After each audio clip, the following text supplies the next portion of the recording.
Hello, everyone. This is Mike Steckline, partner with the Institute for Enterprise Excellence, calling today from close to where our presenters are. They're from giving a presentation from La Crosse, Wisconsin. So really looking forward to their presentation. Just a few housekeeping details before we get started. The phones are muted, but we'll have some time later on to unmute the calls, and people will have a chance to ask some questions. You can always use the chat function on the webinar function to put some questions out there and to get your questions queued up for responses. This webinar is being recorded, so if you or others wish to avail themselves to the information that's being put forward, you'll be able to do that. Just a little brief background on the presenters. In working with the folks in La Crosse at the Mayo Clinic Health System at Franciscan Healthcare, they have been experimenting with approach to solve some problems and borrowing some concepts from industry, manufacturing, to solve those problems. And I'm going to let them do the work to get it into the background information. So I'm going to turn it over to the team. You can see their names listed on the PowerPoint slide there, but I'll have the team introduce themselves. And folks from La Crosse, you've got the comm. You can take it from here. Thanks, Mike. Good morning, everyone.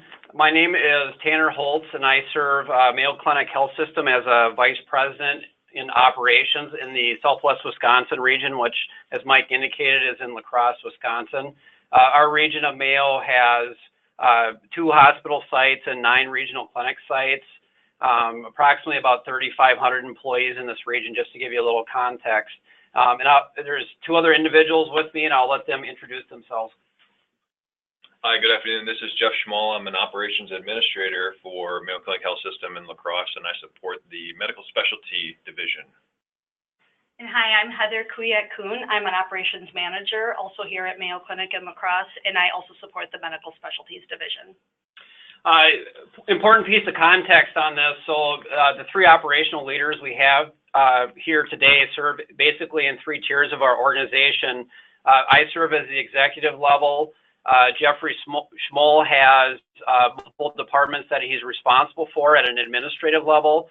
And then Heather actually is a frontline manager managing a department. And it's an important context to keep in mind as we go through the slide deck. You'll understand a little bit more of the meaning why it's important that all 3 of us are here. The presentation we're going to go through is called Demand and Capacity Operational Planning. And we have tagged this DCOP for our region. And we're going to go into quite a bit of depth on what that concept actually means for us. As far as an agenda for today, quite a few different sections. We'll try to get through it very efficiently, so we do have some time for questions. The first one, I'm going to spend a little bit of time basically on the motivation and the background as to why this project became very important for us. Then I'm going to transition into Jeff to talk about our access management system, purpose, process, people, and then we're actually going to demonstrate one of our we have several pilot areas, but we're actually going to demonstrate one of our pilot areas that we did this work, so you can sort of see a real-time example of what that looks like. And then on the back side, we're going to talk about levels of maturity and also our diffusion plan. So with that, I'm going to jump right in. So our initial motivation, we call it an inability to know whether we're meeting customer expectations. And the basic concept of here is you think of using financial targets as a measure of performance. But as I think we all know, financial targets are very retrospective measurement tool. And the traditional perspective on access measures are also not discipline focused. So something like third available that we've used in healthcare for a long time has sort of applied the same way in virtually every discipline as a measure of capacity. And what we felt is, in today's day and age, that really did not give an adequate picture of what is going to happen prospectively. So how do we get out in front of our demand, and also how do we get in front of measuring our capacity to make sure we can meet that demand? One of the early terms that we studied is basically the equilibrium, which is that ability to match supply with demand, which I think many of us felt in reading the literature is relatively not understood term in healthcare. And the idea of this is moving from did we win, think of our traditional retrospective measures, to we will win. And the idea of looking out 1 month, 2 months, 3 months in the future and get to a predictive state so we can determine where we're going, with the motivation overall to be forgetting the past and focus primarily at an operational level on the future. This next slide was probably one of our early most entertaining slides, because I think we didn't really know what we were getting into. And for those of you familiar with the A3, this is basically the lower left-hand side of our A3.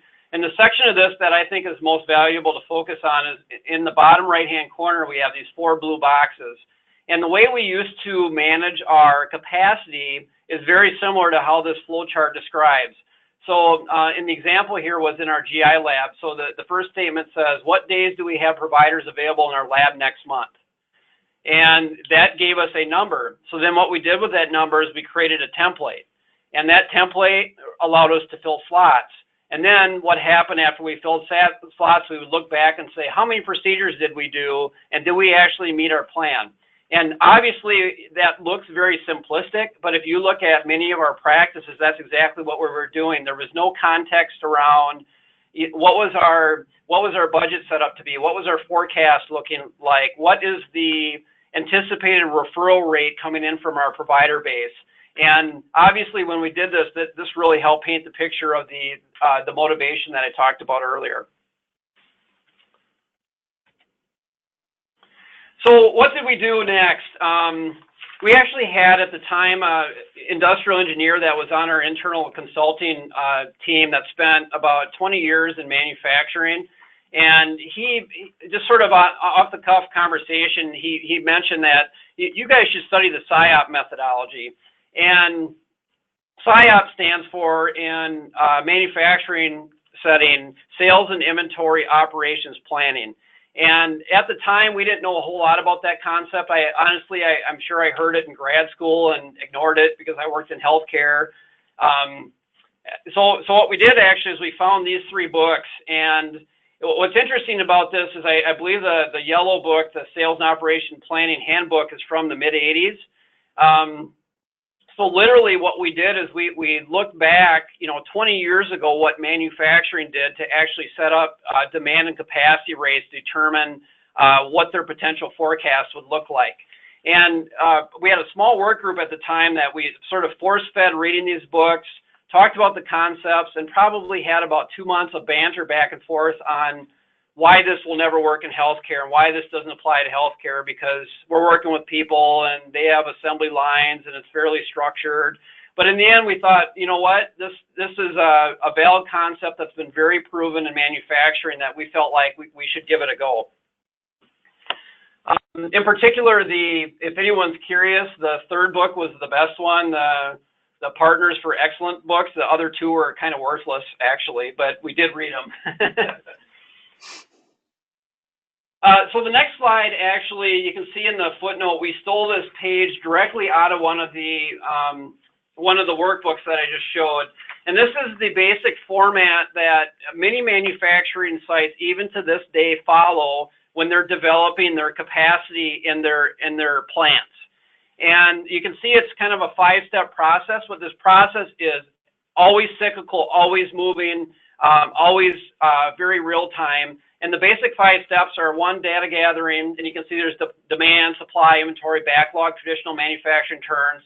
Then there's demand planning. So this is really dealing with the sales side. So what are the forecasts coming in from the sales team? Then there's supply chain planning. So how do we set up our capacity at certain utilization rates to meet that expectation?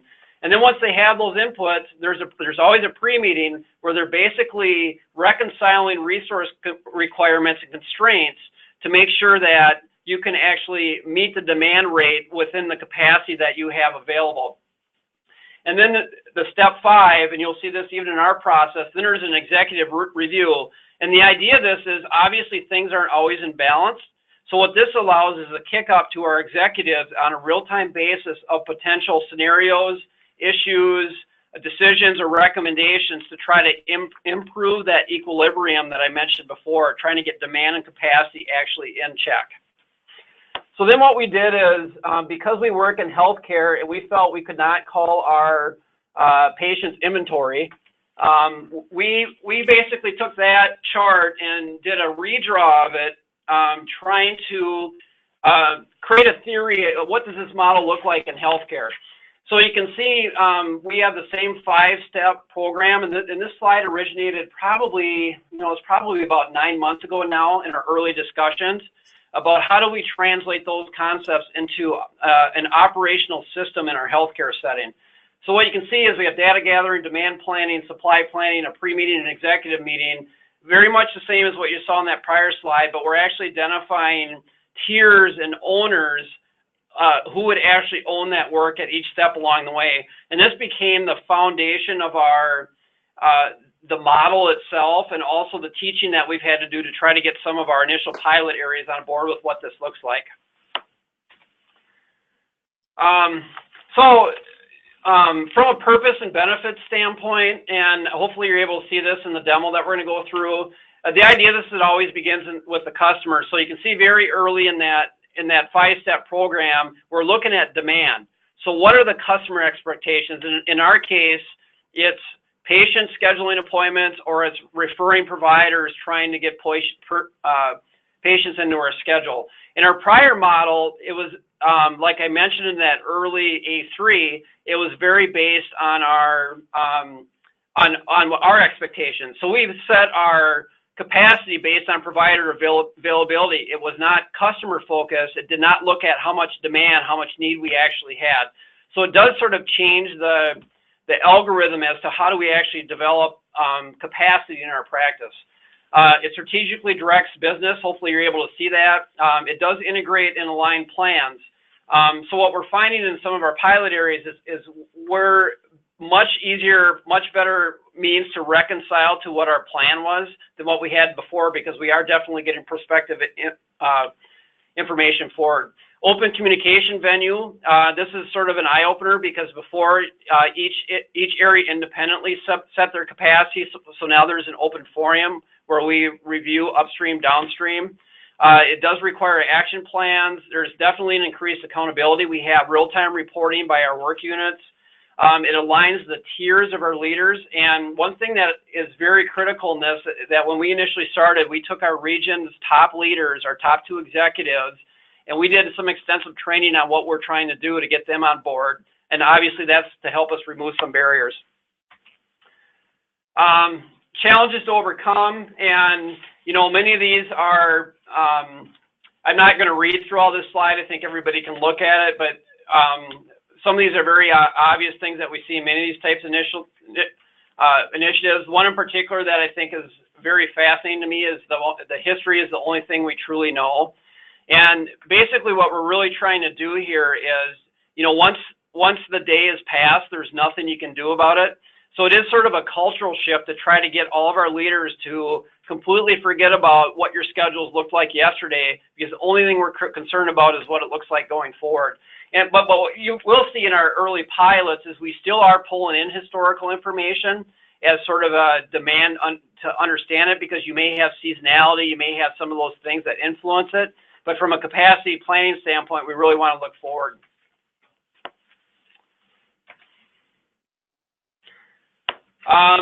Back to the business imperative, like I mentioned, we are moving to predictive models, awareness, and ability to meet plan. So the idea of this is I want to be able to talk to managers, and they should tell me, I think we will exceed plan by 5% next month, we will meet plan, or we will not meet plan. And that's completely new language for us to be prospective in talking about our plans. The other one that I think is real unique that I wouldn't be surprised if others on the call have issue with this, is the ability to adjust prospectively. So we've got a couple examples, and I think my colleagues are going to share a couple of those where we're adjusting providers' templates prospectively. So we may see a drop in demand in an area and may shift a provider out of one site into another because we're predictive in what we're seeing from a demand rate. And let me tell you, that's a cultural change for our provider base to And some of the things we're getting into now, for example, is asking a provider to change their half day off because we don't have enough capacity that day to meet demand. So we are definitely moving some cheese and doing this work.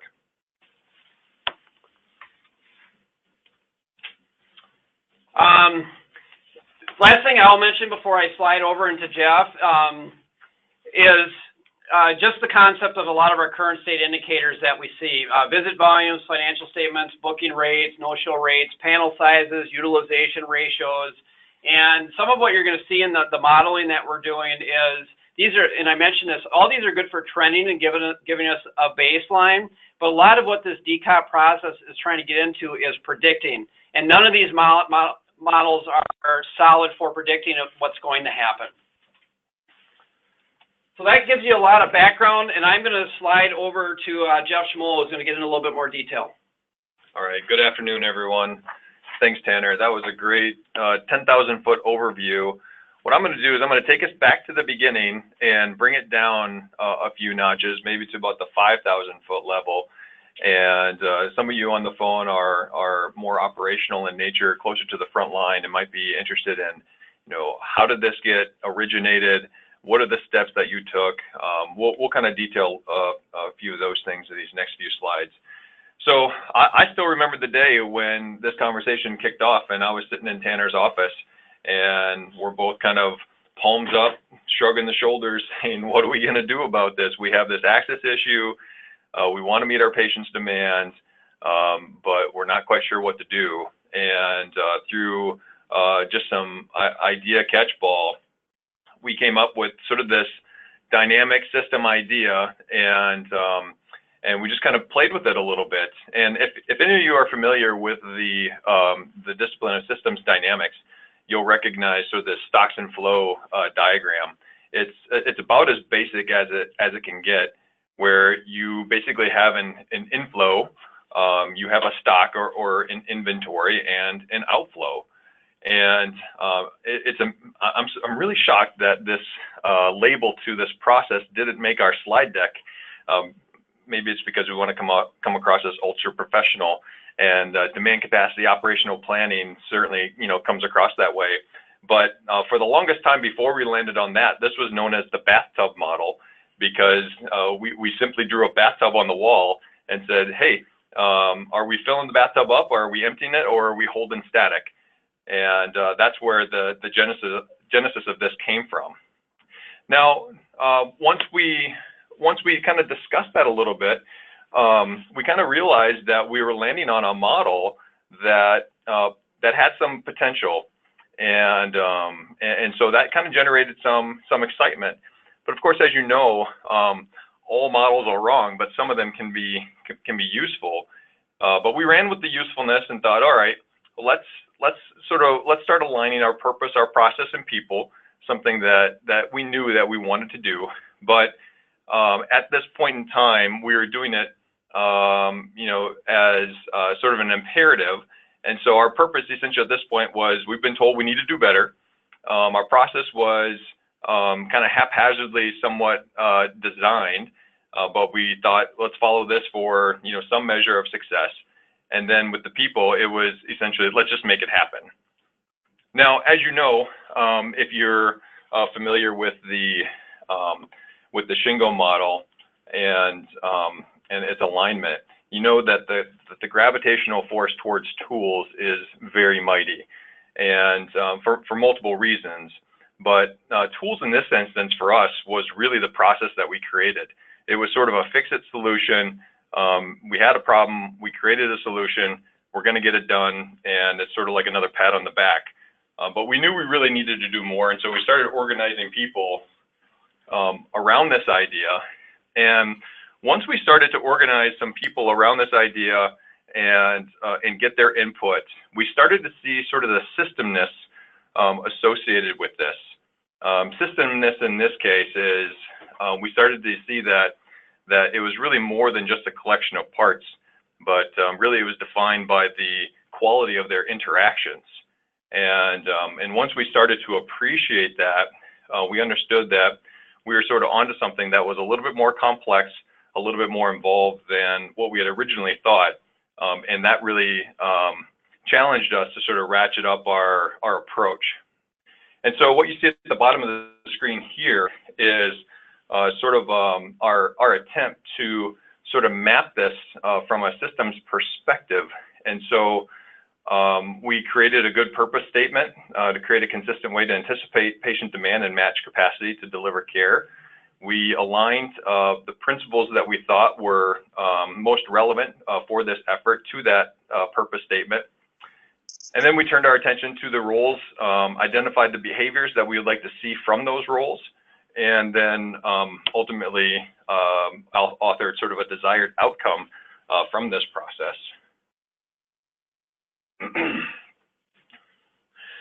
So it was kind of interesting because this isn't what we thought would happen when we started down this path, but ultimately what our true desired outcome became was to develop a level of anticipation that that we didn't have previously.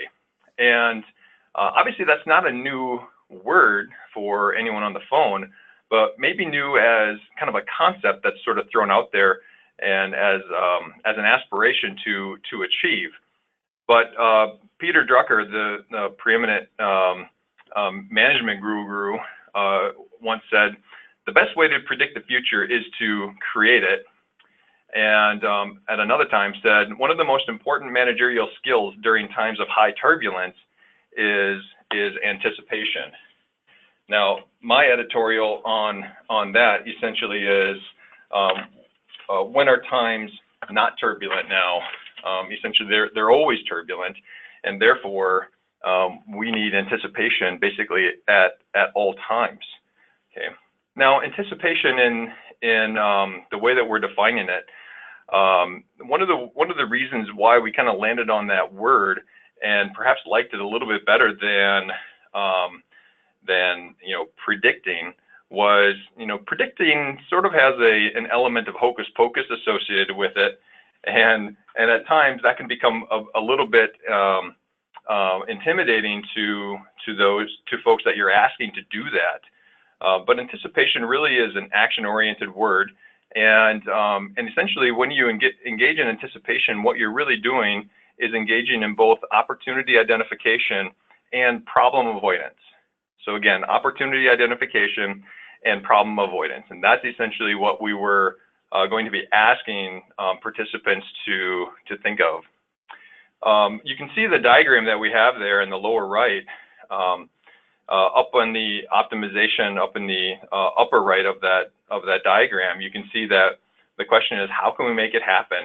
And the title in the box there is prescriptive analytics. Well, we're not engaged in analytics to the degree that this says, although that's a component of this. But if you take the word prescriptive, that ties directly to the top Drucker quote there that says, creating the future. And so, I'm sorry, prescriptive. And so we wanted to get prescriptive about our actions so that we could create the future and not just wait for it to happen to us. So we took our thoughts, we coalesced them into a pilot and wanted to test run some of our thoughts and ideas. And essentially the four elements that we kind of put out in the pilot is, we wanted to know our numbers. We wanted to explain why they were the way that they are. We want to understand the consequence of them being what they are. And then we wanted to think about, what are some action steps that we could take, and we wanted to do something with them. So with that, I'm going to introduce Heather Kuyak-Kuhn, and she's going to talk about the pilot that she ran within her neurodiagnostics unit. Thanks, Jeff. So the neurodiagnostics department that I manage is a procedural area department. So we do a variety of procedures there, and one of them are EMGs. For those of you that aren't familiar with an EMG, it's a two-part test. The first part is a nerve conduction study, and a technician actually does that part, and that tests the patient's motor and sensory nerves. And then the second part is the actual EMG, or electromyography, and that part is done by a physician, and that tests the electrical activity of the muscles. So just for a little background of what we're talking about with this pilot. So before we started this pilot, our schedule for when we did EMGs was really based on, like it says here, kind of how we've always done it, which was really when did the providers say they wanted to be in the EMG lab versus when did they want to be in the clinic, because they also have a clinic practice as well. And so our schedule beforehand was we did EMGs 3 days per week because that's how the provider said this is when I can be in the EMG lab. Our demand really for us is just, it's based on our referrals, our orders that are coming in, and that if you had called for an EMG today, you would get scheduled in 9 weeks. That's how far out we were scheduling. And obviously that is not good for anybody, particularly the patients, because usually when a patient is going to have an EMG, there's some sort of pain involved, and that's why they're having this test to try to determine the cause of that pain. So that was not good. And, you know, I've told Tanner and Jeff this before that I always knew that, but until we really started doing this pilot, it was something I knew, but I didn't think that much about how could I really affect that. And we have been able to do that, and we really got to that through this pilot.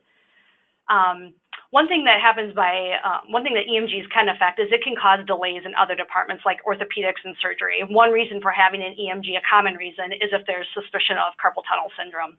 And so then the patient would go on to have surgery for that. And when if you have suspicion of that and you can't get in for your EMG for 9 weeks, obviously your surgery is even farther out than that. I had a coworker that knew somebody that was trying to get an EMG at this time, and we're really, really struggling because they had, you know, a desk job where it's a lot of typing, and if you have what you think is carpal tunnel syndrome, it's a big deal and very painful. So we wanted to be able to do something to fix that for our patients. This is also a service that contributes financially to the organization, both because of the downstream effect as well. We do have physical space and a technician available to see the patients 5 days per week, but we were only doing it 3 days per week. And really, one thing we realized through doing this was that our perceived schedule or our template was never really completely full, or not very often, due to CME, PTO, time off, that sort of thing. So after we did our pilot, and there was a lot of learning along the way, what we came up with is now we really have a schedule that's based on our demand. And so we had set ourselves a goal to reduce our backlog from 9 weeks to 2 weeks. That seemed like a reasonable time frame within which to get an EMG and be able to maintain that. During this pilot, we met with our physicians to explain this. We have 3 physicians that do this procedure, kind of explained what we were trying to do and our goals behind it. We weren't sure how that was going to go, and it went very well. Our providers, definitely, they're big patient advocates and want anything. When they really realized too, they knew too that we were scheduling pretty far out there, but when we really put that data in front of them and see for how long that had gone on, they wanted to be able to do something about it too. We would then, to kind of how we had talked about the process earlier, one of the things we started doing was meeting weekly with our team. It included me, my supervisor, Jeff, who is my boss, and one of our providers would sometimes be in there, a technician, to really review the data, and we'll look at the data a little bit in a minute, brainstorm what our countermeasures or what things are we going to try to do to affect what we're seeing, and then determine which ones we thought that we should try to implement. And then we would also meet monthly with our senior leadership, AKA Tanner, to check if our supply and demand were balanced, and how close we were getting to that, rebalancing it as needed. And then if there were any countermeasures that I wanted to try to implement, but I couldn't necessarily do on my own, I could escalate those to him. So this chart here, the chart was just something we came up with. Our financial analyst did a great job of trying to help us figure out how to make this visual. So I'll try to explain the chart a little bit, and this really helped us as we went along. The blue portion there was our actual capacity. So our template at any point in time, how many EMGs we could do. The red dashed line was our actual booked that we ended up with. And so you can, as you see, pretty much whatever capacity we have, we would fill. And then the green line was our target. So you can also see that we often, what our capacity was, didn't actually meet our target where we wanted to be to try to get that backlog down. The one thing that the chart doesn't show very well is what was our backlog, and that is one thing we're trying to work on to see how you can make it visual that today my backlog is only 2 weeks, but 3 months ago my backlog was 6 weeks. we're trying to figure out a good way to show that. And then below the chart, you can see what I called our countermeasures, or what were the things that we were going to try to do to affect our supply or our demand. Now, we had the problem where we had more demand than we had supply, so that's where all of our countermeasures went towards. And on the chart where you see the numbers 1, 7, and 9, those correspond to the countermeasures below and where we implemented some of them.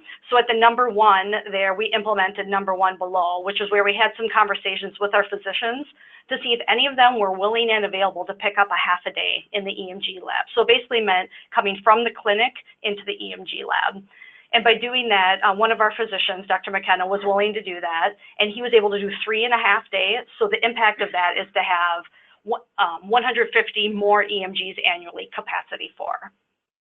And then a few weeks later, you know, our backlog came down by a couple of weeks by doing that. But then we wanted to implement another countermeasure. So we did number 7, where we asked another provider of ours, Dr. Bryant, to add a half day per week. And he's a little more experienced, so he was able to do 4.5 a day, which would allow us to do 200 more annually. So we did that countermeasure, and then the last one, number 9, was when we asked our 2 providers that had been doing 3.5 day to figure out and do some process improvement to be able to do 4.5 a day. So that's where we implemented that at the number 9. And this chart we really used both with our team and with our leadership team to kind of show how we were doing. So some of the impact by going through this pilot, I think one that I didn't put on here, but was just that it brought our access so much more to the forefront of my mind, and I know our supervisor's mind as well, of how far are we out there with EMGs. We were able to increase our supply by approximately 470 procedures annually, so that obviously helps bring your backlog down when you have that much more capacity. So we were able to decrease our backlog from 9 weeks down to the 2 weeks that was our goal, and we were able to maintain that for about 4 months. For a little while here, we'd actually been a little bit less than that. We were at about 1.5 weeks, and the interesting thing is then people started asking the opposite question, now do we have too much capacity? And some things are happening in our department with a provider retiring at the end of the year, where at this point we're taking a wait and see approach, but if that would continue, then we would look to see, should we have a provider go back to clinic? And one of our providers actually already asked me that, which I think was a huge change that came out of going through this pilot, is that our providers are actually looking at how far out are we booked, where they never did that before. We were able to increase our revenue with really minimal changes to our expenses because we didn't add anything. We just had the providers in the EMG lab versus the clinic. And then, like I said, our staff and providers are really considering the impact of schedule changes, PTO, et cetera, now, where that didn't so much happen before. And with that, I'm going to turn it back over to Jeff. All right. So we had a number of lessons learned from piloting this process, and I think the one that came to the top of our minds was that the true sort of systemness of this process was really starting to be revealed. And so you can, even from what Heather said, talking about the providers' engagement and them, you know, offering their services or even offering to retract some of their services. What's unknown right now is that we have 3 EMG providers. 2 of them are within our physical med and rehabilitation department. One was in our neurology department. So anytime that we were pulling on those resources for additional capacity within the EMG lab, we were taking it away from the outpatient practice. And so we had to be mindful of the impacts that we were making there. And the other thing to communicate is when we started down this path, we're all right now associated with the Division of Medical Specialties. We were only looking at our departments and trying to solve sort of, you know, what we could define as a local problem. But when we got into this a little bit further, we realized that we were moving our own cheese, but we're quickly going to actually be moving other people's cheese as well. And that meant that we needed to scale our communication and just scale the concept so that it was applicable to all the stakeholders that started to come to mind. The other thing that we learned and really just re-emphasized was that the essential nature of the physician and the administrative partnership. Now, that's always been a key aspect in Mayo's culture, going back 100 years. But in this case, in which we're potentially impacting provider schedules, availability, discussing things that seemed intractable or sacred cows, such as PTO, administrative time, we really needed to have some strong partnerships there so that we could put all of the potential options on the table and discuss them honestly, and then do what truly was in the best interest of the patient. Lastly, we really needed to clarify lines of communication and escalation. And so one of the things that Heather and her team had done, as you saw, was brainstorm a list of countermeasures.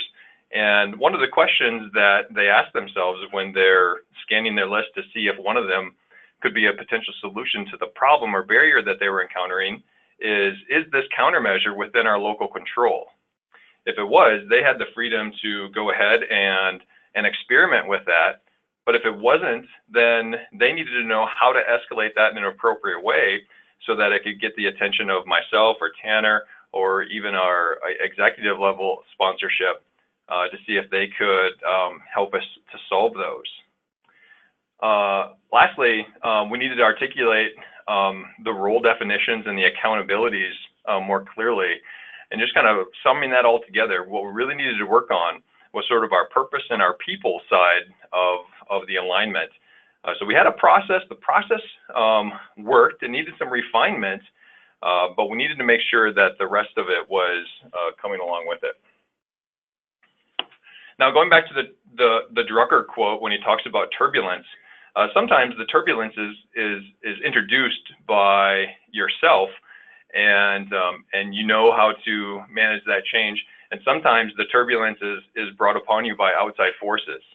And in our case, as we've been working on this the last number of months, there's been outside forces that have also caused us to reconsider and to sort of realign what we were doing. And so here within the Southwest region of the Mayo Clinic Health System, we stood up a Midwest Clinical Practice Committee that became the highest reporting committee within our region. And then we had, the Midwest was, covers the whole landscape of Minnesota and Wisconsin. And then we had a regional clinical practice committee, newly created outpatient practice subcommittee, and then finally an access oversight group that was to govern a lot of this work. And these are pretty fresh, but these are to some degree curveballs that we needed to know how to deal with in an appropriate way. So what this all kind of summed to is that we were embarking upon kind of a pretty significant cultural shift. So we were centralizing decision-making on standards and targets for access. And we had to consider, how that was going to be translated by the key stakeholders within our region. And speaking for the group, I think that one of the predominant thoughts was that our local control is eroding. Then we needed to look further at demand and capacity, make some adjustments, actually define minimum access for patients and truly put them at the center of all of our decision making. And the translation there is more local control is eroding. And then finally, we need to create some consistent standards. We need to define minimum contact hours and work hours, potentially change our templates, and just impact basically a lot of people's day-to-day work. And the translation there was that our local control is absolutely gone. And as you can imagine, that is pretty significant to deal with. So up until this point, basically what we've communicated is that we've created a process, we've piloted a process. We liked what the preliminary outcomes of that process generated, but we really didn't have a system to help support and guide this process. And so what we needed to do was we truly needed to embark upon the creation of an access management system where we looked at the interplay between what we call our tiers. Our tier two and our tier two is more associated with our frontline managers, tier 3 with administration, tier 4 with our executive level, and we needed to define what those look like by authoring the outcomes, the behaviors, and the tools that were appropriate with those levels, and then talk about the interplay between them. So as that conversation has evolved, we've turned our attention, solidly towards how are we going to support the people doing this work. And one of the concepts that we came up with was these maturity phases, and breaking up the expectation of the operational leaders into these 3 phases, and we assigned a label to them. And so phase 1 we titled as understand, phase 2 problem solve, and phase 3 anticipate, which, as you remember, is our desired outcome. This is a snapshot of the understand maturity phase and how we kind of aligned it. Again, we defined our outcomes associated with each one of those categories on the left-hand column there. And then we brainstormed questions that we would want our operational leaders and physician partners to consider and to ask themselves that would help them to illuminate their answers to those categories. We identified the behaviors that we'd like to see, and then we started to list some of the tools that were at their disposal to begin answering some of those questions. So in a little more detail, phase 1, what we will be asking of our staff is to know our numbers and the other business essential information. We need them to truly understand the nature of their business and the impacts upon it, so that as we move along, we'll be well informed. Phase 2, the problem solve, we're asking essentially 3 questions related to demand and capacity. Is demand equal to, greater than, or less than capacity? And whatever the given situation, what are the potential action steps or countermeasures that you could enact to help clarify the situation? Phase 3 is anticipate, sort of the highest level that we've defined at this point in time.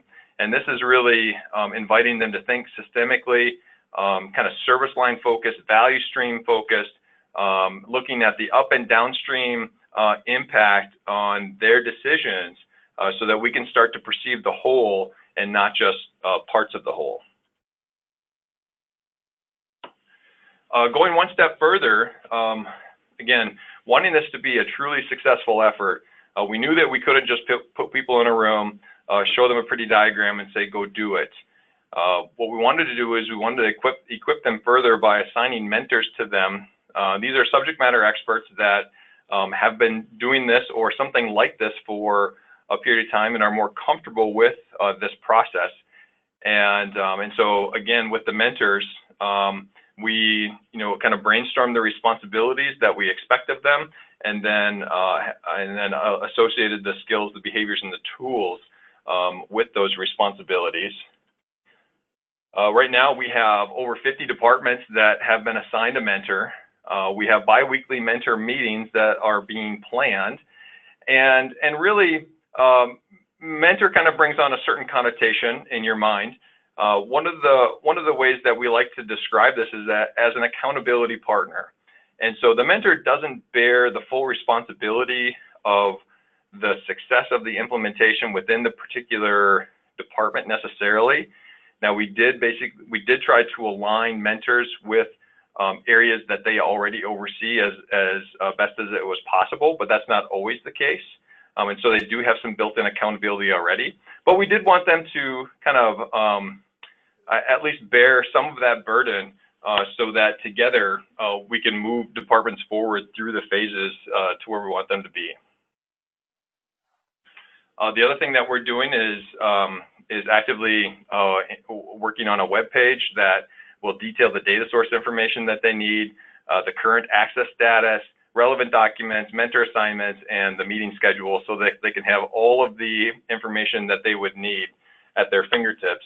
What you see down here in the lower right is sort of a current snapshot of our access. And so we've stood up this page where we have these stoplight indicators so that we're able to communicate to everybody what our current access looks like. And where this is all going, so we're having a large group rollout, and so we determined that it was going to be difficult to really increment this, and so we decided to kind of roll it out in one fell swoop. So we have a meeting scheduled in early October, which is a workshop to demonstrate this and to equip them to actually go forward and do it. There we're going to be completing our assessments of where the department's at on our maturity scale, and then creating action plans to capture current state and then determine how we move forward from here. With the timing of all of this, one of the things that we're asking our departments to look at immediately is the upcoming holidays of Thanksgiving and Christmas, New Year's as well, because we know that those are known times of constraints within access due to vacations and other things. And so we're going to be looking at those right away. One of the things that we've are standing up to support all of this is a weekly huddle where our operational leaders will be expected to give a report out on their departments. And so there'll be sort of a built-in level of accountability there. And then we're having a follow-up workshop at the end of the month to just continue our growth and development. And obviously we'll continue the iterative process of assessing where we're at, where each of the departments at, creating a gap analysis and plan then to progress them through the phases. So with that, I think we've wrapped up our content, and Mike, we're happy to answer any questions. Great. Guys, this is super. I've unmuted the phones if anyone would like to weigh in and ask any questions, and feel free to use the chat function as well. So I'll pause a few. Come in. Did you order? Yeah, thank you.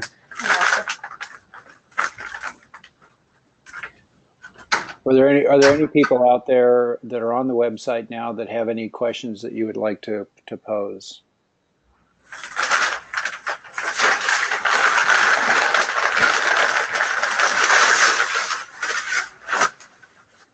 It's a very quiet, courteous group today.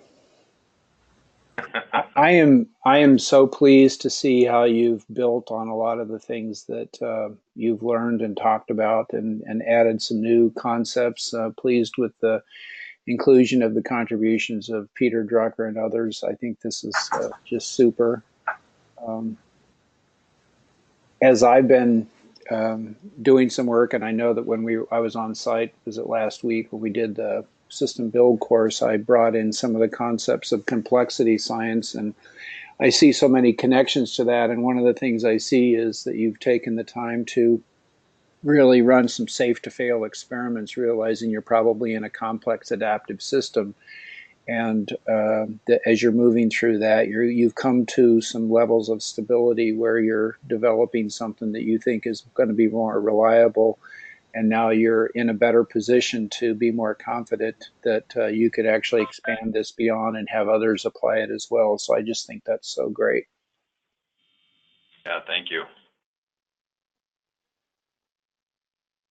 One question that often comes up in these webinars, and you mentioned it earlier in one of your comments, was the gravitational pull of tools is so strong. And it would be very likely for people to see this that said, ooh, we should do that. What they did, we should do. And my caution is always to be careful about that, because you don't know the work that was done behind the scenes, of people built the knowledge to experiment, to approach this, and how you're going to continue to adjust it. So do you have any advice for people that might be inclined to try to say, ooh, give me a copy of that, and we'll do what you did? Any advice for people that might want to try to minimize the likelihood of going down the copy the tool path? So the one thing I would say, and I'm at a little bit more at the executive level of this, is that so the core team that developed, because you did see some tools in here, the core team that developed the tools in here spent probably 8 or 9 months really focusing on what behaviors do we need to see. Mm-hmm. And some of what you saw in there is things like mentors and workshops and various mechanisms that are really focused on the system in itself and the behaviors that are required. We actually had a conversation in our development group last week about basically said, we don't even care if people use the tools that they see, and I know some people will gravitate to that. We're going to entirely coach based on the behaviors that you saw written in the system document. And like you said, that's real hard to see sometimes in a presentation like this, but some of the things we have set up are really to get at that concept. You know, and because I have, 25, 30 departments in my areas, and, I've told many of my managers, I don't want to go to the tool unless you take me there. I want to hear the conversation and hear the thought process and how did you decide you had a problem? And if you decided to document that in the tool or whatever you did, that's great, but that's not really the expectation, for my role that I'm looking for.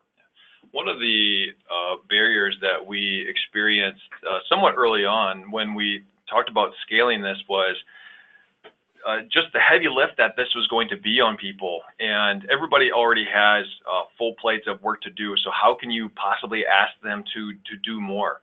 Well, if you step back from this, you realize that a lot of this work is already being done, maybe in a non-standard way. We were just trying to put some parameters around, how this work is done, so that we could take our reporting and communicate to who need to hear from us, but also so that we could run our business a little bit better. And so my encouragement to those who are seeing this and are interested in doing something like it is, yes, appreciate the amount of work that needs to go into it to do it well, but I wouldn't discourage you from just starting, because you're going to learn a lot just from getting going. Good advice. Good advice. Why is this happening? Right.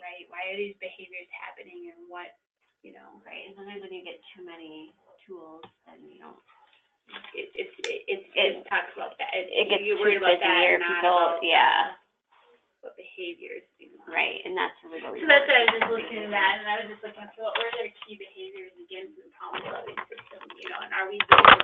Okay. Well, I appreciate, again, you folks taking the time to put this together. It was a wonderful presentation, and I'm looking forward to learning more about how it evolves. What happens next? This presentation will be recorded and placed on our website. You can always find what's going on with our webinars on our webpage, as is shown in this screen here. What's going to happen next? October 19th, friend and colleague Dan Robertson in Pennsylvania is going to have a presentation on A3 thinking, the biases and heuristics of problem solving. We had some technical difficulties when he wanted to do this previously, but we found another date. So you can go to that bit.ly link at the top and get the dial-up and login information. Everyone that participated in today's webinar and also those that are on our distribution list will get an invite to participate in that webinar on October the 19th. I've got a number of topics in the works. I'm almost got a date with Dirk Van Rossum, who's done a couple webinars for us on another concept from industry that he's applied to healthcare, the SMED approach, the single minute exchange of dyes. That he is going to share with us, and then you can see a number of concepts that people are have agreed to work on. We just don't yet have the dates that are going on, so we'll have those for you shortly. If anyone does have a story or key questions that they're asking about how people may have gone about solving problems, you can always contact me, and we'll plug you in for a webinar topic. And you can also weigh in on our LinkedIn group. And we're in the final stages of providing our latest our white paper on a Pracademic's Guide to Strategy Deployment, which means that updating all of our white papers, because they are interconnected and bringing forth some concepts that we've been talking about recently. So that's the end of our presentation today. Again, I thank the group from La Crosse that took the time to put this together. Really appreciate it. And I hope that everyone has a good day and a good weekend. Thanks again for participating, folks. Thanks. Thank you.